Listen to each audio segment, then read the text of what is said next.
মানুষের যা যা দরকার সব ইনশাল্লাহ আমাদের যেগুলি করিয়ে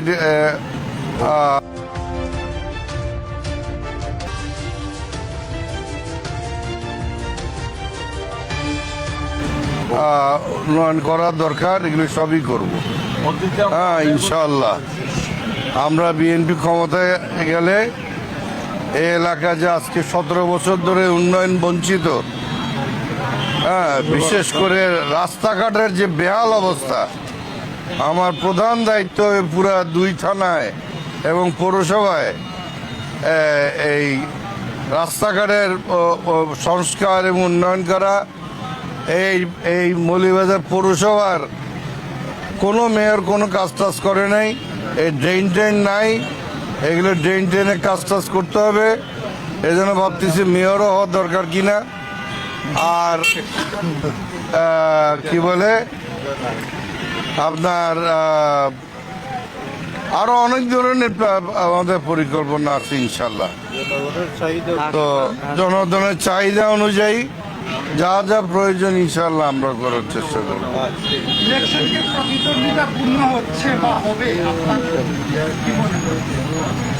ইলেকশন সবসময় আমরা ধরেন নৌকার সাথে করছি, নৌকা তো নাই। এখন যে দল একটা প্রথমে ছিল, তারা চেষ্টা করছিল প্রতিদ্বন্দ্বীপূর্ণ হওয়ার জন্য, কিন্তু অতরে ভেঙে গেল তাদের ইয়ে।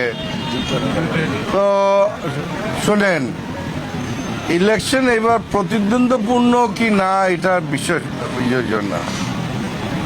এবার হইল জনগণ এই গত 18 বছর ধরে ভোট থেকে বঞ্চিত হয়েছে। জনগণ ভোট সেন্টারে গিয়ে ভোট দিবে।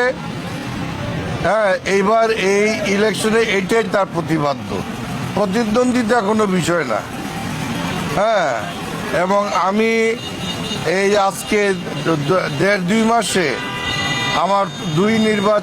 আমার এই দুই নির্বাচন থানায় ঘুরে আমি দেখেছি যে জনগণ প্রতিদ্বন্দ্বী পার্টি কে না কে এটা নিয়ে বদার না।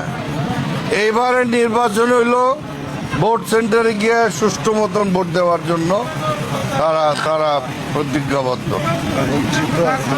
যারা বঞ্চিত আছিল এবার তো বছর, এবার গিয়ে তারা বঞ্চিত। প্রতিদ্বন্দ্বী যারা আছেন আপনার, তাদের বিরুদ্ধে আপনার কোনো অভিযোগ আছে? না না না না, ব্যাপারে কতটা আল্লাহ জানে, আমি কিভাবে ইনশাআল্লাহ